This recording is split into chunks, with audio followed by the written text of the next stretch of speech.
नमस्कार, city post के इस खास पेशकश में आपका स्वागत है। खास पेशकश इसलिए कि खास नेता है मेरे साथ, बीजेपी के युवा नेता। उम्र बहुत कम है लेकिन भूमिका बहुत बड़ी है। अभी बिहार चुनाव में ऋतुराज जी क्या कर रहे हैं? आपका एनडीए गठबंधन 68 सीटों पर 500 वोट से हार गया।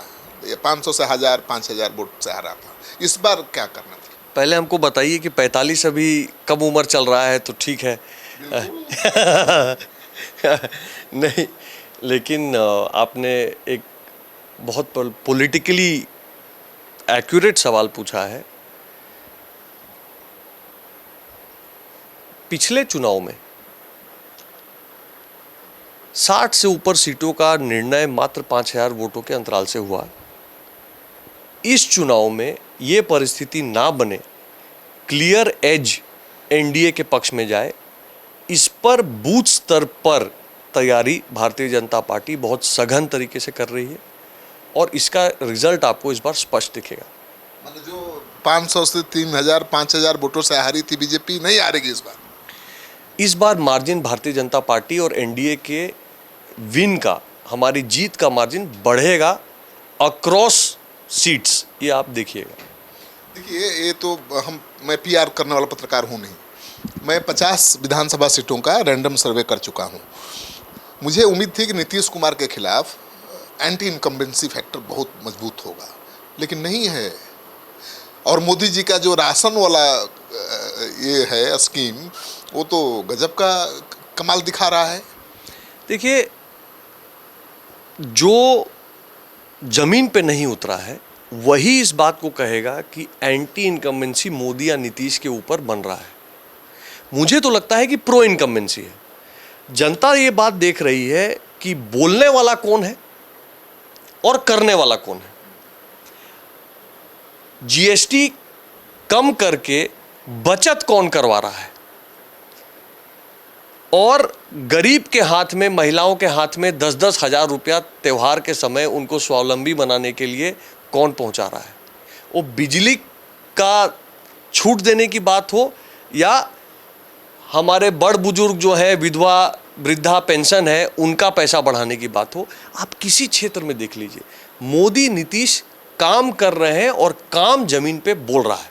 लेकिन विपक्ष तो कह रहा है कि भाई आप लोग पैसा से वोट खरीद रहे हैं, सरकार का पैसा है, आप लोग 10,000 रुपया बांट रहे हैं, 2 लाख रुपया बांट रहे हैं।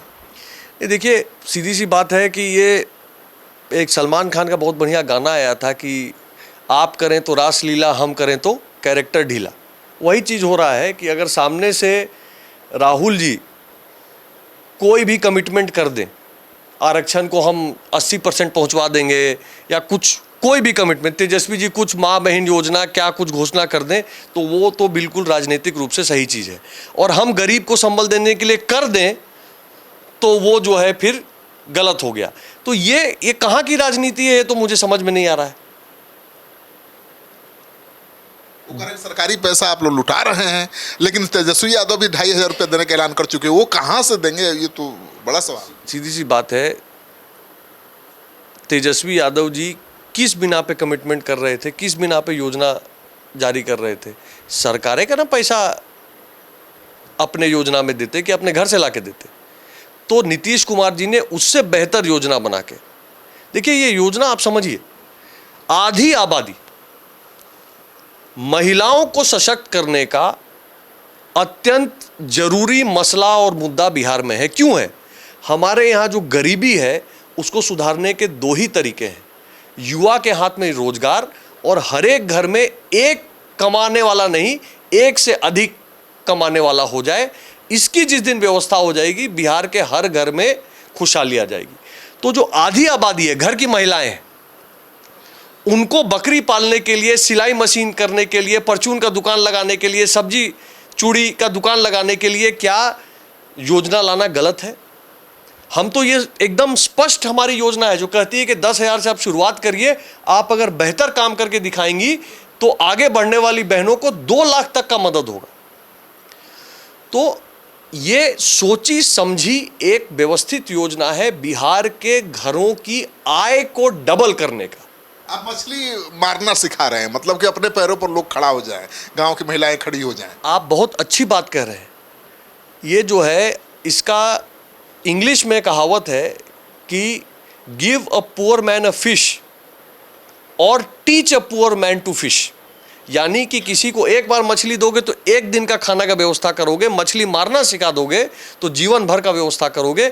नीतीश कुमार जी की सोच, मोदी जी की सोच आप देख लीजिए कि यही नीतीश कुमार जी हैं। हमारे घर की बहू बेटी सूर्यास्त के बाद घर से निकलने से डरती थी। पहले स्कूल भेजने के लिए उनको साइकिल देके नीतीश कुमार जी ने अपने पहले टर्म में निकलवाया, बच्चियों को शिक्षा के लिए प्रेरित किया। फिर उनको उच्च शिक्षा के लिए आर्थिक मदद की जो आवश्यकता थी, गांव घर में लड़कियों को उच्च शिक्षा में परिवार पैसा लगाता नहीं था, लड़कों को लगा भी देगा, बच्चियों को नहीं लगाता था, तो उसका उपाय किया। फिर शादी होने के समय उनको क्या सहयोग चाहिए उसकी चिंता बिहार सरकार नीतीश कुमार जी ने की। उसके बाद सिर्फ शादी के बाद घर पे नहीं बैठना है, जीविका दीदी का स्कीम बना के उनको लखपति दीदी का कल्पना नीतीश जी मोदी जी ने किया। फिर वो सिर्फ अपने घर में बाल बच्चा देखना और व्यवसाय करने के अलावा नेतृत्व भी करें, इसके लिए सबसे पहले आरक्षण करके पंचायती राज सिस्टम में उनको नेतृत्व करने का मौका अपनी बहनों को नीतीश कुमार जी की सरकार ने यहाँ बिहार में दिया। तो आधी आबादी की चिंता अगर किसी ने व्यवस्थित रूप से की है तो वो मोदी जी और नीतीश कुमार जी की सरकार ने है। इसलिए आप घूम के देख लीजिए, माताएं और बहनें जानती हैं कि बिहार का भविष्य, उनका भविष्य, उनके बच्चों का भविष्य किसके हाथ में सुरक्षित है। हाँ, तो महिलाओं के वोट बैंक के बूते ही तो आप लोग राज कर रहे हैं 20 साल से। इसमें गलत क्या है? क्या माताओं और बहनों की चिंता करना अच्छी बात नहीं है? मेरा ये मानना है कि good economics is good politics and good politics is good economics. दोनों चीज़ों को मिला के चलना पड़ेगा। हर एक राजनीतिक दल अपने से जनता को जोड़ने का प्रयास करे, इसमें कोई अचरज की बात नहीं है, लेकिन उसको फ्री बीज के माध्यम से नहीं होना चाहिए। उसको सकारात्मक रूप से आर्थिक व्यवस्था को सशक्त करने के दृष्टि से होना चाहिए।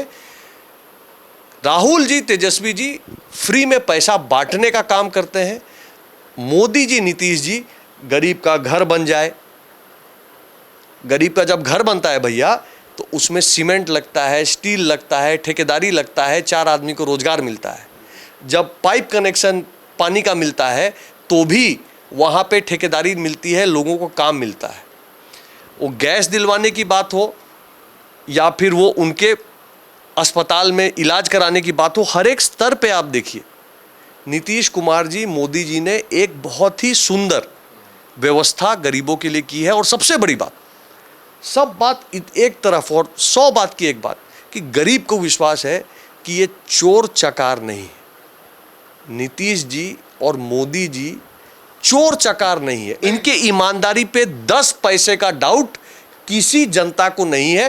मोदी जी पर नीतीश जी पर कोई डाउट नहीं है, बेदाग है, कोई करप्शन के चार्जेस नहीं है, लोग मानते हैं कि ईमानदार है। लेकिन उनके मंत्री क्या कर रहे हैं? प्रशांत किशोर 4 मंत्रियों का कुंडली खंगाल रहे हैं, देख रहे हैं कि नहीं रोज? प्रशांत जी के बारे में मैं एक बात कहता हूं कि अंग्रेजी में इसको बोलते हैं शूट एंड स्कूट, मतलब हिंदी में कहेंगे तो ढेला फेंको और भागो। प्रशांत जी जो है, इनके लिए मेरा एक ही सुझाव है कि जिनके घर खुद कांच के होते हैं वो दूसरे पे ढेला फेंकने का काम नहीं करते। प्रशांत जी के ऊपर कई सारे आरोप खुद लगे हैं, वो अपने आरोप का स्पष्टीकरण देने के जगह दूसरे पे कीचड़ उछालने का जो काम कर रहे हैं, सही मायने में ये राजनीति बिहार की जनता को स्वीकार्य नहीं। क्या प्रशांत किशोर पर आरोप है भाई? प्रशांत किशोर पे उनके पूरे जो राजनीतिक सफ़र को आप देखेंगे 2-2.5 साल का, उसमें कई बातें आपको ऐसे दिखेंगे जिसका कोई तारतम्य नहीं है। मैं गिना देता हूँ। नंबर 1, विचारधारा से शुरू करिए। प्रशांत किशोर जी की आइडियोलॉजी क्या है, वो किस मुद्दे के लिए खड़े हैं?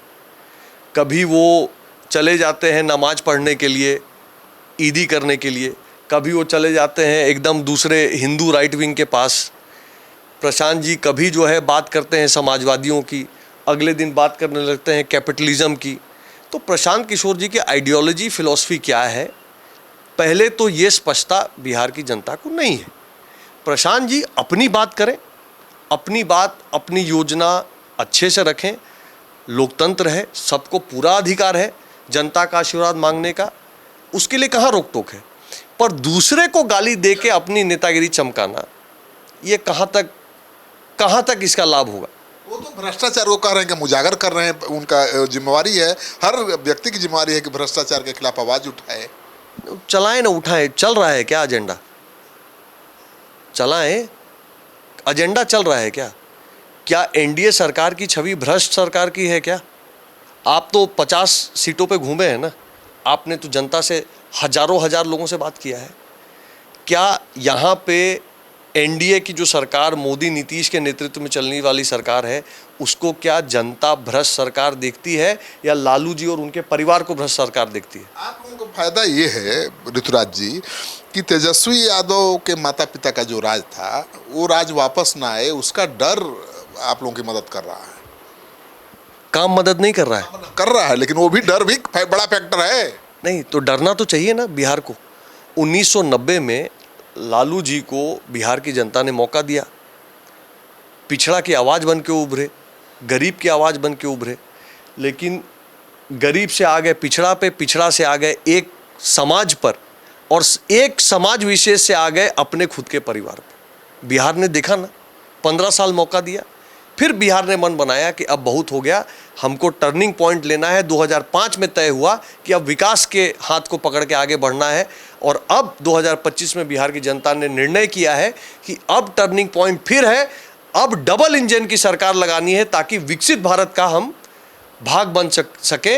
अब लालटेन युग में लौटने की बात बिहार में नहीं चल रही। तेजस्वी लालटेन युग में लौटाने की बात नहीं कर रहे हैं, वो भी रोजगार की बात कर रहे हैं, वो भी पलायन रोकने की बात कर रहे हैं, वो तो अलग तरह की राजनीति कर। ऐसा है भाई साहब, पूरी बात बोलिए। राजद के मंच से शहाबुद्दीन जी के नारे लगे कि नहीं, हाँ या ना बताइए? हाँ लगे। राजद के अध्यक्ष ने भूरा बाल हटाओ की बात कही कि नहीं कही, हाँ या ना बताइए? वायरल तो है। हैं? तेजस्वी जी ने मंच से अपने माइक से खैनी और चूना की बात की कि नहीं की?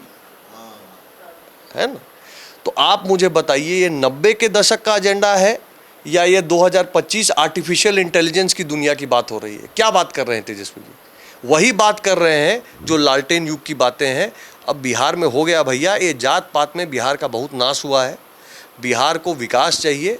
हमारी लड़ाई जात पात की नहीं है, हमारी लड़ाई बिहार के विकास की है, गरीबों के उत्थान की है, महिलाओं के संबल की है, युवाओं के रोजगार की है, पिछड़ा अति पिछड़ा को अधिकार की है।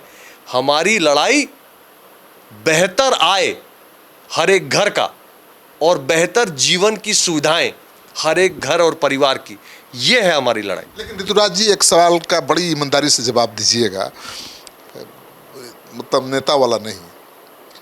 आपको पार्टी चुनाव लड़ाना चाहती है, कहा जा रहा है माहौल बनाने के लिए कि आप यंग हैं, तेज तरार हैं, आप लड़ेंगे चुनाव तो माहौल बनेगा। क्या आप चुनाव लड़ेंगे? मेरी ऐसी कोई योजना नहीं है, और इतनी स्पष्टता से आपको दूसरा पॉलिटिकल व्यक्ति बोलेगा भी नहीं। मैं बहुत स्पष्ट वक्ता हूँ। मेरी फिलॉसफी है कि जनता माई बाप है, जनता से झूठ झाट नहीं बोलना चाहिए और कोई गोल मटोल जवाब भी नहीं देना चाहिए। आज मेरी इच्छा चुनाव लड़ने की नहीं है, ये मैं आपको स्पष्ट बता रहा हूँ। पार्टी के कई केंद्रीय मंत्रियों को, पूर्व सांसदों को चुनाव लड़ाए जाने की चर्चा है। आप इतने वरिष्ठ पत्रकार हैं, अब आपसे बोलना ये ठीक नहीं लग रहा है, लेकिन सच्चाई तो बोलना पड़ेगा कि भारतीय जनता पार्टी में हमको रणनीति कैमरे पे डिस्कस करने की प्रशिक्षण नहीं मिलती है। रणनीति तो बंद कमरे में डिस्कस होती है, रणनीति बन रही है, और जिस दिन पिटारा खुलेगा सामने वालों को बचाते बचाते हफनी हो जाएगा। चलिए, तो आप सुन रहे थे ऋतुराज जी को। आप हमेशा इनको सुनते होंगे, लेकिन आज जिस तरह से मेरे सवालों का जवाब दिया वो बड़ा अद्भुत अनुभव है मेरे लिए, अलग तरह का अनुभव है। इस वीडियो को खूब शेयर करिए। अगर आपने अब तक हमारा चैनल सब्सक्राइब नहीं किया तो ज़रूर कर लीजिए। आपका सहयोग समर्थन लगातार मिल रहा है और हमें अब तक 2 करोड़ व्यूज़ तक आपने पहुंचाया है, उसके लिए बहुत साधुवाद।